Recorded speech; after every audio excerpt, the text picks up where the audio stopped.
Manchester City prolonged their perfect start to their Champions League title defence and qualified for the last 16 with 2 games to spare thanks to a routine 3-0 win over Young Boys at the Etihad. Knowing that a victory would confirm a top 2 finish in Group G, the holders made light work of their Swiss counterparts, who succumbed to a pair of Erling Haaland goals either side of a slick Phil Foden effort and barely ventured into the City half throughout the 90 minutes. There was both good and bad news for Man City on the injury front before kickoff, as Haaland was past fit to start after his ankle scare over the weekend, but Manuel Akanji sustained a problem during the warm-up and was replaced in the backline by Kyle Walker. An 11th-hour alteration to the lineup had little effect on Man City's first-half supremacy, though, and the holders should have been ahead with 6 minutes gone as Jack Grealish squared for Rico Lewis inside the area, but Loris Benito deflected the teenager's goal-bound effort behind for a corner.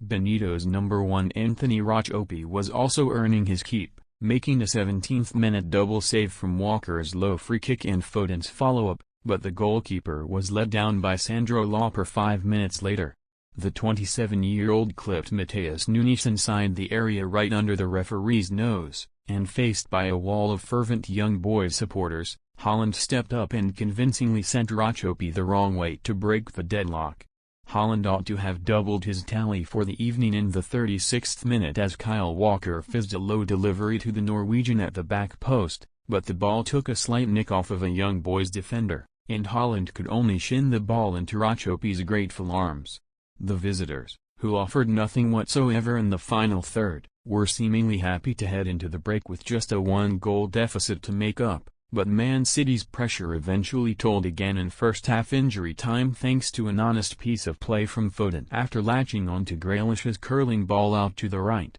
Foden could have easily gone down in the box after Ulysses Garcia tapped the back of his legs, but the Englishman carried on and calmly rolled home into the side of the net. Despite his side's predicament, Young Boys skipper Mohamed Ali Kamara had the cheek to seemingly ask for Haaland's shirt as the players headed into the tunnel, but with a fresh jersey on, the 23-year-old put the result beyond any doubt just 6 minutes after the restart. With several black and yellow shirts around him, Lewis managed to pick a pass out into the center, where Mateo Kovacic sensibly skipped out of Haaland's way, and the Scandinavian picked out the far corner with a fierce 20-yard drive for Man City's 250th Champions League goal, a milestone reached in a record-low 119 games. The raucous Young Boys crowd would not let the scoreline dampen their spirits, and City understandably took their foot off the gas as the clock wound down, but Nunes spurned a glorious chance to add number 4 in the 81st minute, prodding wide at the back post from a couple of yards out. RB Leipzig's 2-1 win over Red Star Belgrade means that City retain a 3-point lead over the German side, whom they need only draw against on the penultimate match day to confirm a first-place finish, while Wiki's men have dropped to 4th place, behind Red Star on goal difference. Pep Guardiola's side now have a blockbuster Premier League trip to Chelsea on the agenda this Sunday ahead of the international break, while Young Boys host Luzern in a Swiss Super League clash on Saturday evening.